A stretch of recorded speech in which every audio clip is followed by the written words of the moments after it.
trouver l'amour sur les sites de rencontres. C'est vraiment une nouvelle game en ce moment, Antoine. C'est... Ben, sur les applications, c'est nouveau. Les sites de rencontres, ça existe depuis qu'Internet existe. Ça, c'est sûr, oui. Mais est-ce que c'est possible? Moi, je suis pas mal d'accord, parce que je suis l'exemple, j'ai rencontré mon chum sur une application. C'est possible! Oui, mais ce qui est important, je pense, là, c'est de chercher de la bonne façon, puis d'être clair dans ta recherche. Parce que les sites de rencontres, tu peux rencontrer, tu peux aussi trouver l'amour, mais tu peux surtout rencontrer. Ça prend vraiment de la mauvaise foi pour voir personne. Dans le fond, parce que tout le monde est là, tout le monde est disponible. Mais qu'est-ce qu'ils veulent? Effectivement. Puis en ce moment, c'est sûr que, bon, les sites de rencontres, surtout les applications, là, on va toutes les mettre dans le même panier là, aujourd'hui, là, les applications, les sites de rencontres, Tinder, ça va tout ensemble parce que c'est des rencontres qui sont virtuelles. C'est sûr qu'en ce moment, c'est beaucoup critiqué parce qu'on a l'impression que tout le monde joue une game là-dessus. Puis on a l'impression vraiment que c'est impossible de trouver l'amour. Mais une de nos collaboratrices, Karine, elle a fait une petite enquête. Oui. Puis on va l'inviter à venir parce qu'elle va nous en parler un peu. Karine. Allô? Allô, merci d'être avec nous. Et en fait, sur la saison de la chasse, tu as fait un appel à tous, à la recherche de témoignages de gens qui ont trouvé l'amour sur Tinder et sur d'autres sites de rencontres. Oui, oui, et j'ai reçu beaucoup de réponses positives. Là. Les gens se pitchaient à ma rencontre pour venir me raconter leur histoire. Là. Parce que je pense que c'est rare en fait qu'on parle positivement des sites de rencontres. C'est toujours un peu on peut jamais rencontrer, mais finalement, c'est possible. Oui, exactement. C'est même plus que possible. Là. Toi, t'as rencontré l'amour aussi Mais sur oui. Tinder. Je pense que c'est pour ça que t'es inspirée. Toi aussi? Oui, hey, yes! Fais monter les statistiques. Oui, c'est Oui. super.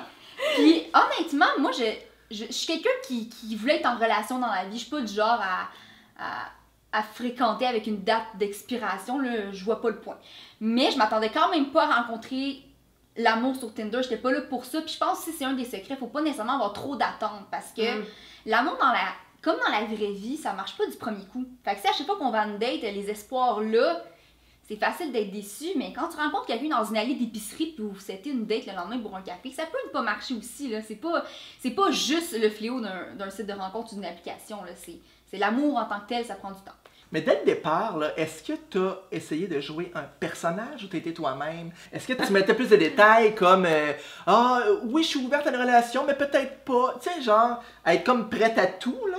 Ou tu es allé carré, tu as dit, moi, je cherche ça, c'est ça qui m'intéresse, c'est comme ça que je suis, puis tu me prends de main. Ben, honnêtement, on n'a pas beaucoup parlé avant de se rencontrer, puis c'est important pour moi parce que je trouve que ça crée des attentes. Puis non, je peux aller straight to the point. Hey, moi, by the way, si tu cherches pas une relation à long terme, ça ne vaut tout simplement pas la peine qu'on se rencontre parce que je pense qu'il faut rester ouvert parce que justement, on sait jamais. Mais j'avoue que, puis en fait, je vais plus donner l'exemple de mon chum qui me disait à quel point c'était...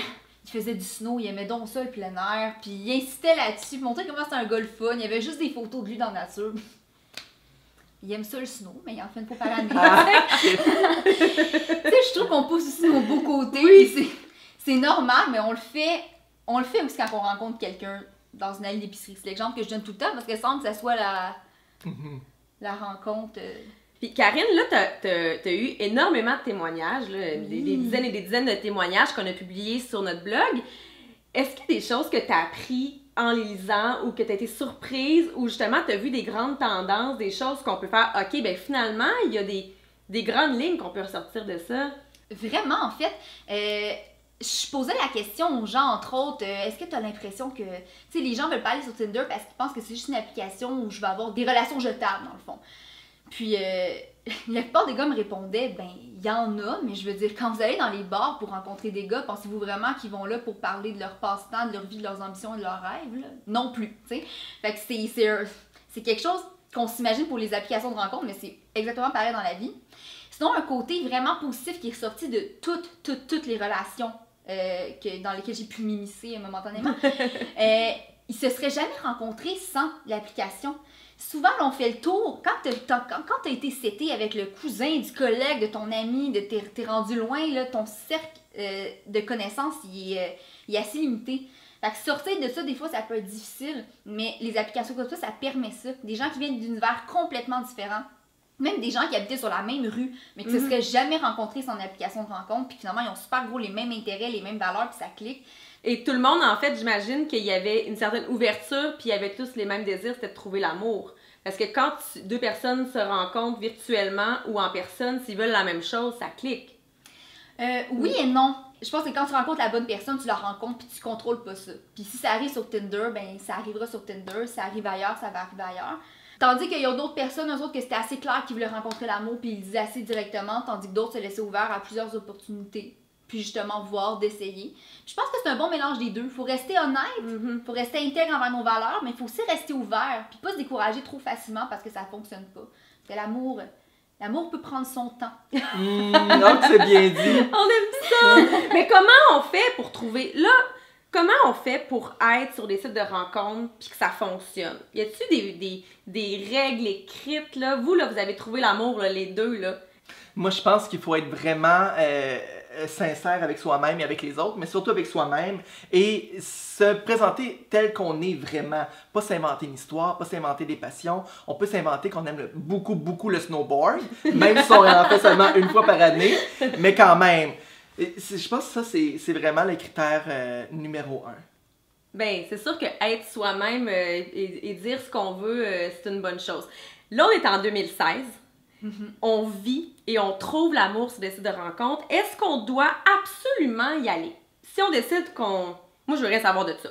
Est-ce qu'on peut trouver l'amour quand même? Est-ce qu'on est out si on n'est pas dedans? Parce qu'il y a beaucoup de gens que la raison pourquoi ils veulent pas y aller, c'est parce qu'ils ont un jugement face à cette application-là. Il faut pas avoir de jugement préétabli. C'est des gens comme tout le monde, en fait. C'est un facilitateur de rencontres.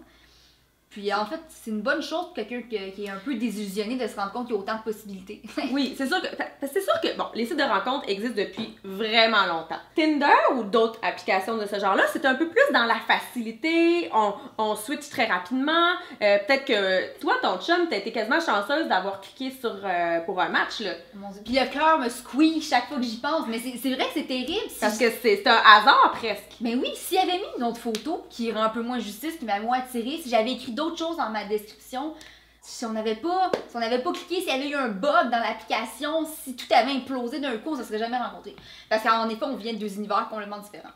Donc la morale de cette histoire, finalement, parce qu'on réinventera pas la roue, c'est sûr que les applications, les sites de rencontres, c'est des façons de plus pour rencontrer. Puis on vous souhaite que ça fonctionne naturellement. Hein? On veut toujours, on croit encore au conte de fées, puis on veut rencontrer dans la rue la personne qui va nous rendre heureux, mais ça se peut aussi des fois de provoquer un petit peu les choses, d'être ouvert, puis de oser vouloir rencontrer des nouvelles personnes, et toujours, comme vous l'avez si bien dit, mettre carte sur table. On les dit nos intentions. Si tu veux vraiment trouver l'amour, tu le dis. Aie pas peur, il va en avoir un autre. Si lui, il n'est pas intéressé à trouver l'amour, tant pis pour toi. Fait que c'est sûr qu'avec Tinder et les autres applications, tu peux te permettre d'être plus sélective, mais n'hésite pas à être ouvert, puis je suis certaine que c'est une game, mais je pense qu'on peut être nous-mêmes aussi, hein, puis trouver l'amour. Fait que on vous souhaite bonne chance. Juste pour savoir, Karine, dans un souper, là, puis tu dis, ah, ça c'est mon chum, on s'est rencontrés. Tu le dis-tu sur Tinder ou t'as inventé une histoire? Genre, on faisait de l'équitation, puis il est apparu dans ma face. C'est ça, mon cheval est parti au galop, il m'a rattrapé. Ben non, je le dis. Tu le dis. Oui, je le dis, puis je suis pas gênée de le dire parce que il y a tellement de monde qui se rencontre sur Tinder aujourd'hui, c'est plus que jamais. C'est même plus gênant. Il n'y a plus de honte à aller sur Tinder, ok? C'est officiel. Allez-y. C'est terminé, là. En 2016, c'est in rencontrer sur Tinder. Vous avez le droit, en fait. Vous pouvez rencontrer comme vous voulez. Vous pouvez aussi décider de faire les deux. Vous n'avez pas besoin d'être juste sur Tinder. T'sais, vous pouvez aussi vous laisser la chance de rencontrer naturellement, mais on n'a pas besoin d'être bloqué puis d'être fâché après Tinder. Là. Il y a quand même plusieurs bons côtés à tout ça. Mais merci, continuez de nous suivre. Et si vous avez des questions à nous envoyer, allez sur la saison de la chasse.com. Puis sinon, vous pouvez toujours nous suivre sur le compte YouTube. Abonnez-vous, très important. À très bientôt. Salut. Bye.